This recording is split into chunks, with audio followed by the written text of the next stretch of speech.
Welcome everyone, I'm Eddie Harrold, and today I wanted to provide a little more context and information in video form in regard to an amazing Instagram post that was written by the great James Nestor and the awesome Dr. John Douillard out of Boulder, Colorado.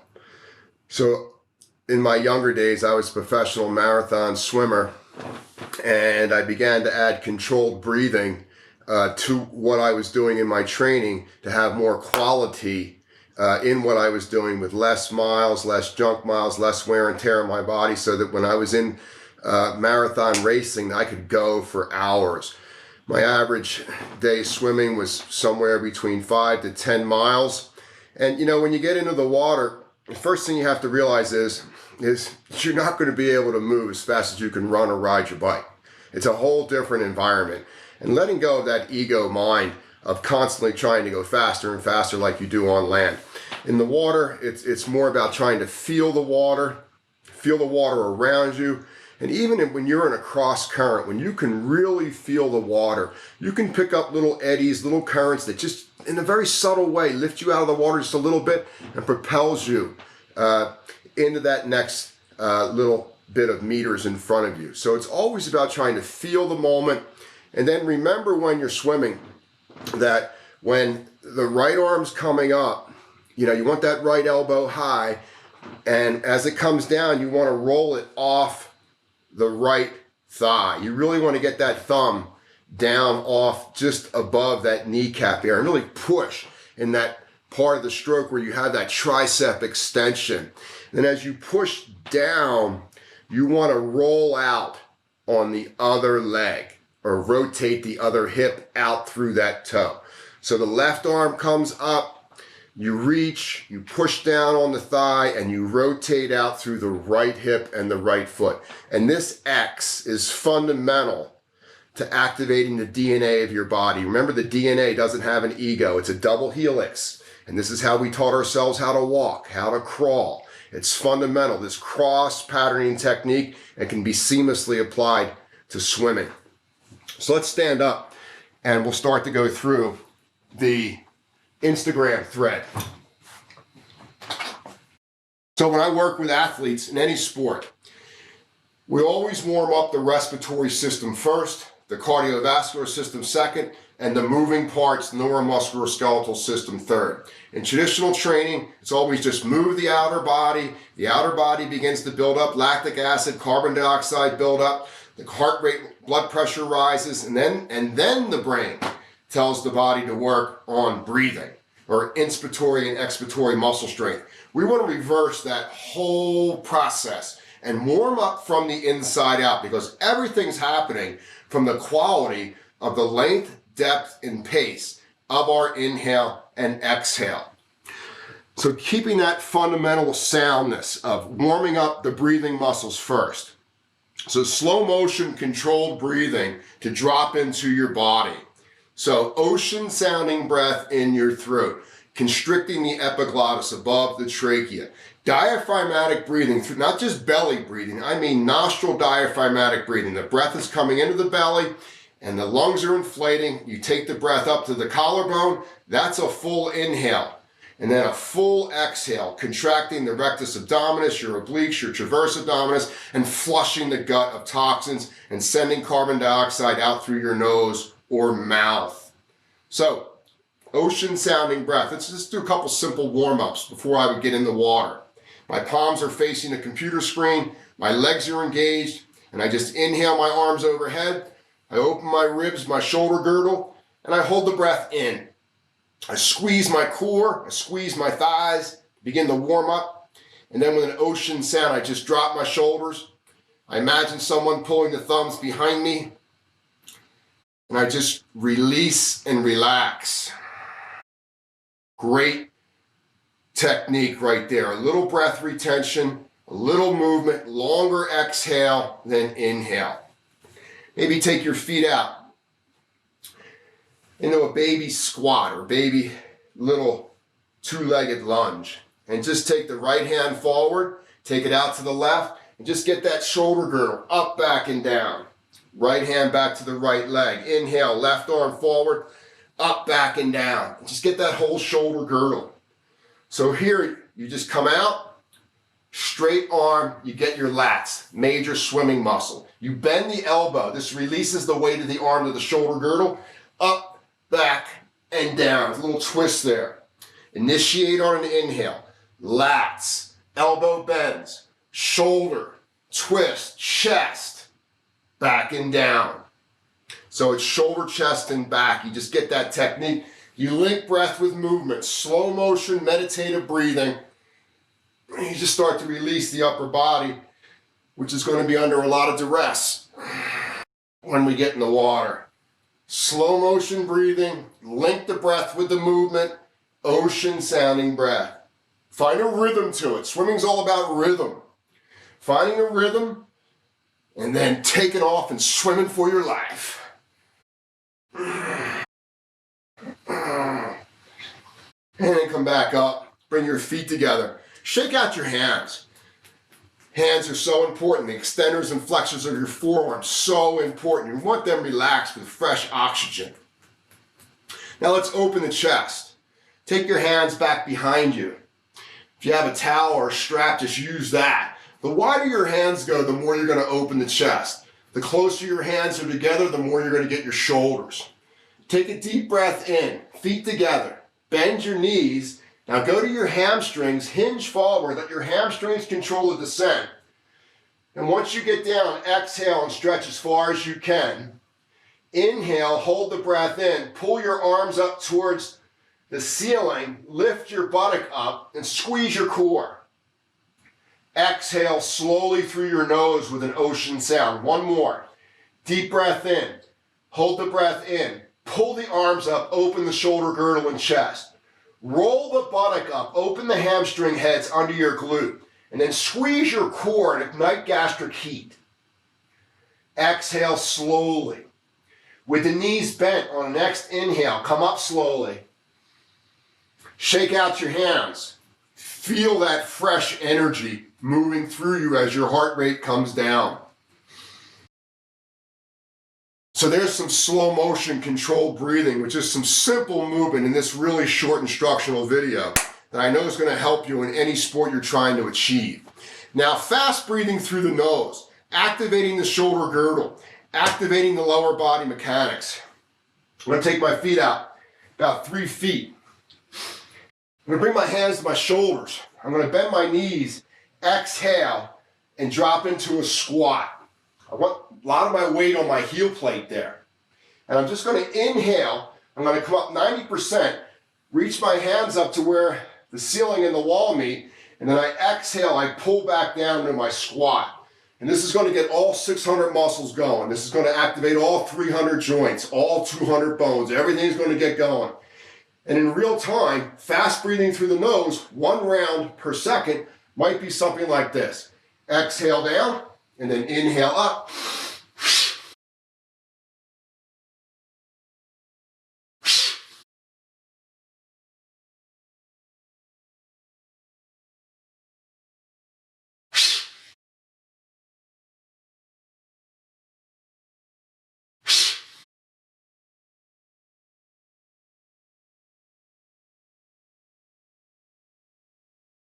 Inhale, come up.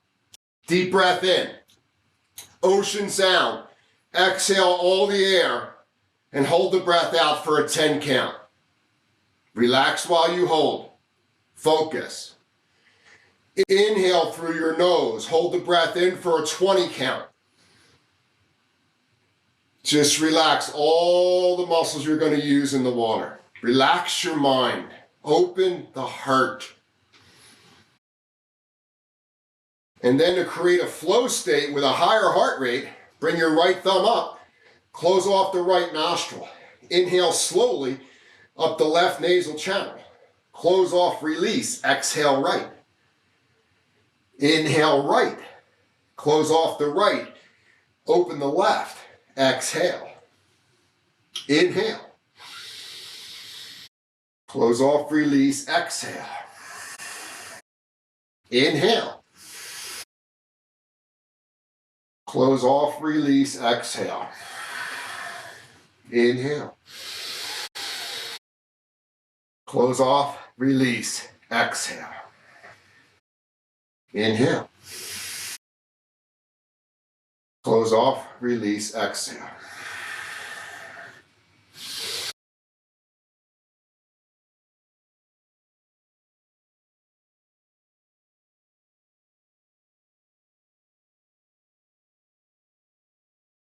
Beautiful.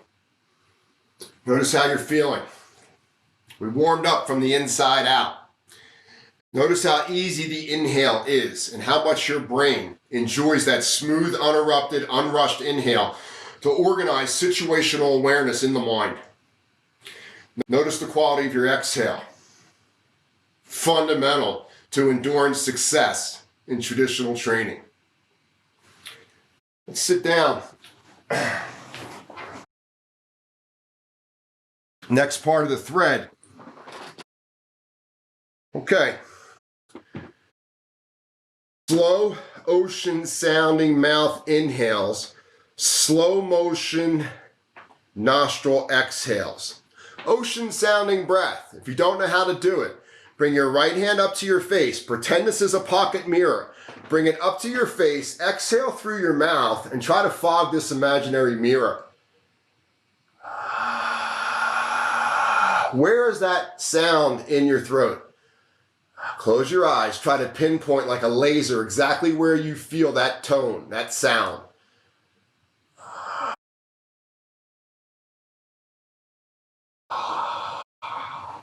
Got it? Zip the mouth. Sit up tall. Now bring your attention back to this and breathe through your nostrils while you're squeezing the epiglottis of the throat.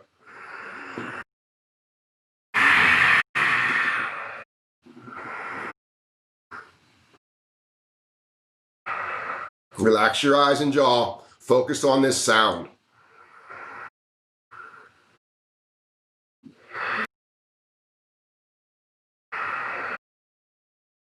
Beautiful. Now, whether you're breathing through your nose or your mouth, I want you to make this sound. This will improve the length, depth, and pace of your inhale and exhale so you can stay in that fat burning mode as much as you can, even in an aquatic environment. Okay? So when I start to swim, it's slow motion breathing. I'm trying to stretch lung tissues, I'm trying to stretch soft tissue, trying to get as much distance as I can without straining, trying to breathe in this fashion. My mouth is open. I have an ocean sound. I'll lift my head to the side and it'll just be. Come back and I'll exhale through my nose in the water. And all these bubbles will come out. You turn the head.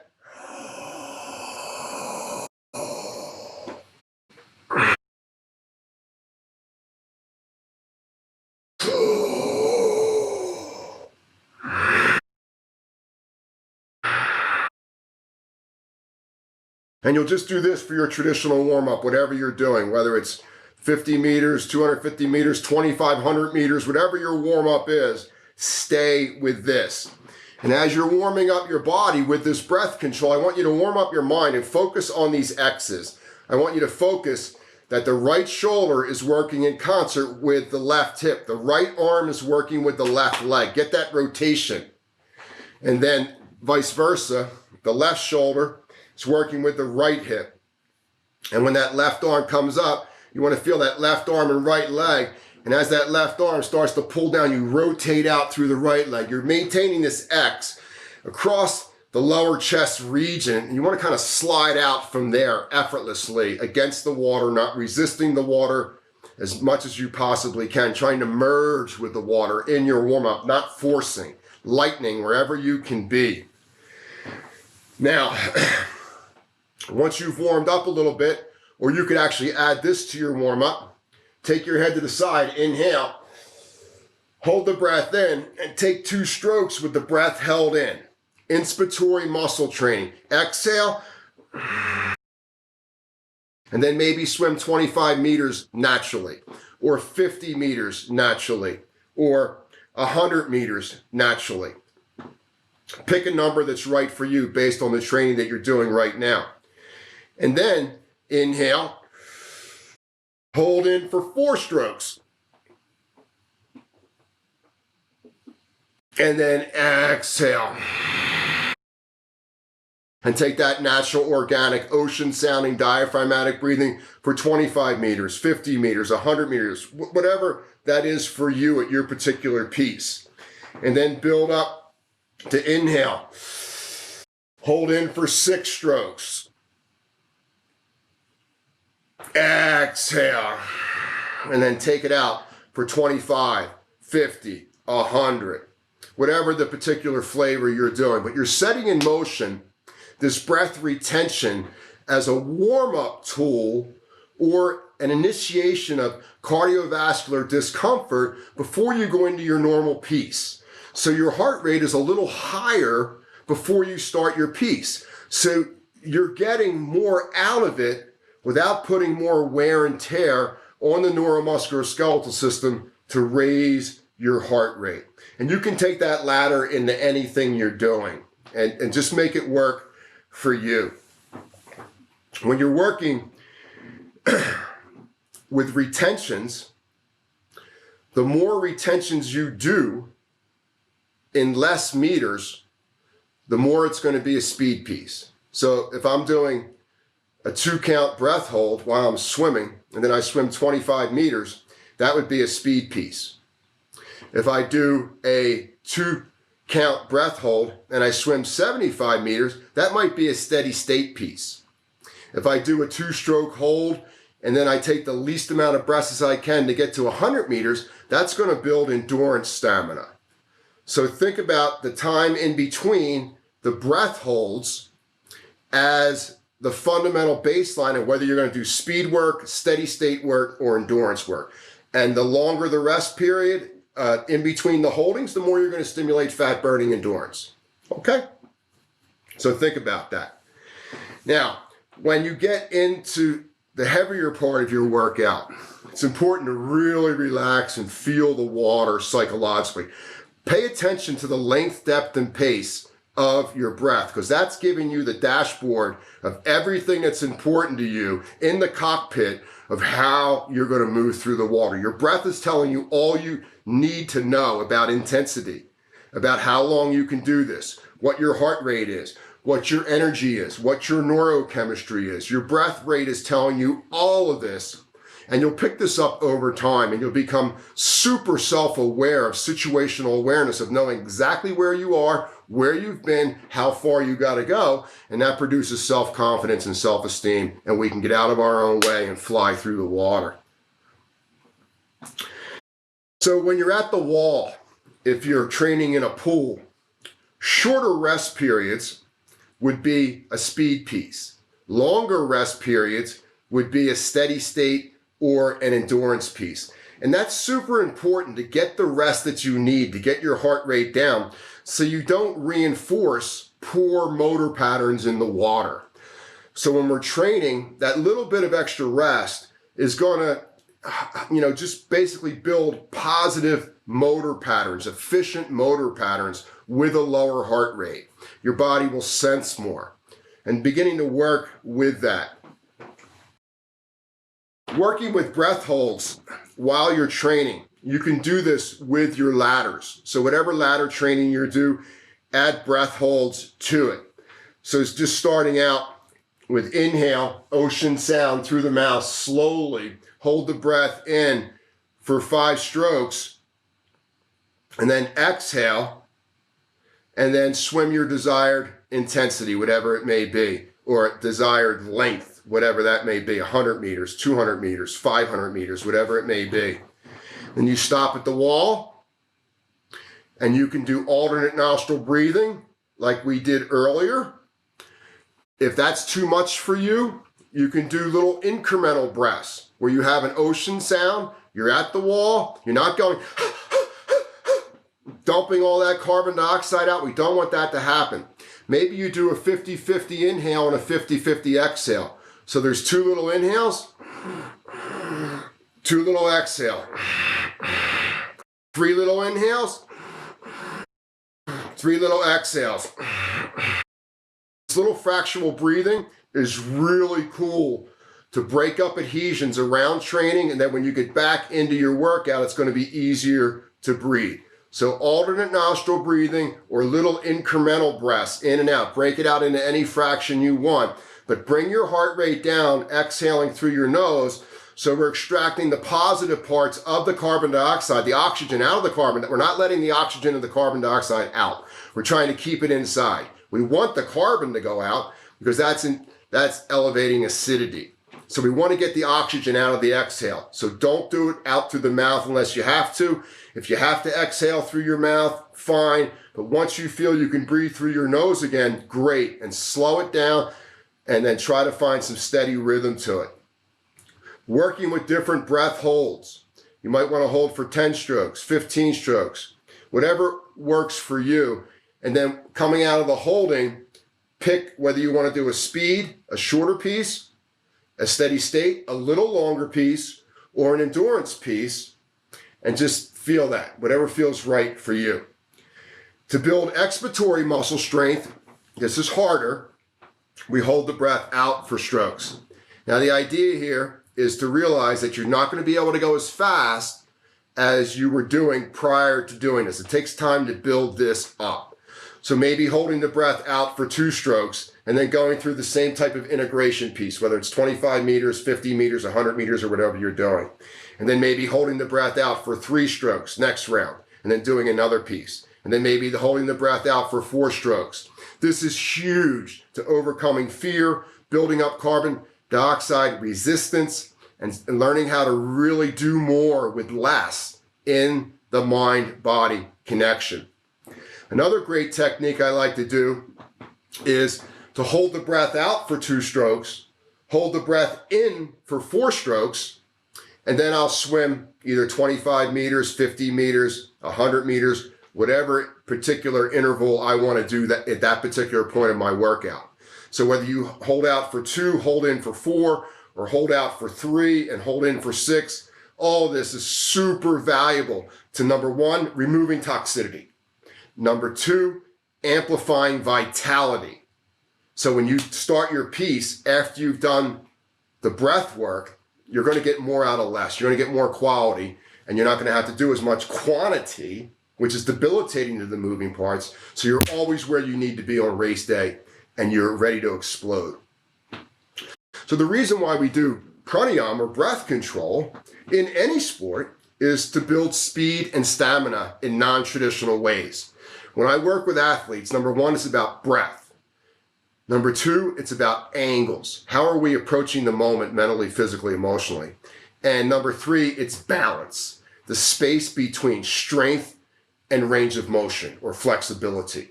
That's the place of balance. So breath control, angles. How am I attacking the moment? Situational awareness, getting the most out of the least, using my environment. Don't let my environment use me.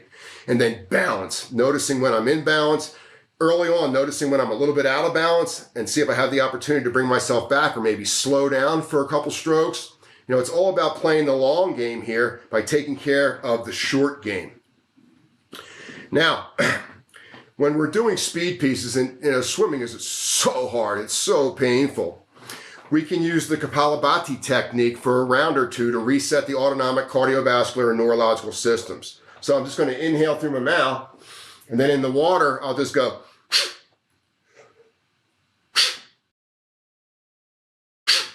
These quick little exhales in the water. It's not a full exhale, but it's going to get the higher levels of carbon dioxide out of your brain, out of your body. And then after a round or 2, you can settle back to maybe a mouth inhale and then an ocean sound mouth exhale. And then maybe you can get yourself back to a mouth inhale and a nostril exhale. And you want to have that ocean sound drawing your brain down into the throat area and introverting all of your sense perception before you extrovert out into the environment. As I said earlier, the resting pieces. Don't want to hyperventilate through the mouth. And if you are, it's okay. Okay, it's not the end of the world. But as soon as you can, go from that mouth inhale, mouth exhale to mouth inhale, nostril exhale.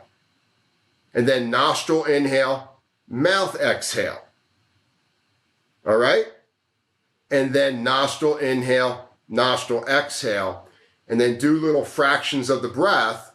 So it might be a 50-50 inhale, 50-50 exhale, completing 100% breath in and out, or maybe it's thirds, inhaling in thirds, 100% inhale, exhaling in thirds, 100% exhale, or inhaling in quarters, full inhale, exhaling in quarters. And this little fractional breathing is super dynamic for strengthening inspiratory and expiratory muscles. And then when we get back out into the meat of our workout, it's so much easier to breathe, because swimming is all about breathing first. It's not about swimming, it's about breathing. And the more you can control your breath, the more you can control your mind. And the more you can control your mind, the more you can control your motor patterns and improve your motor patterns on a regular basis.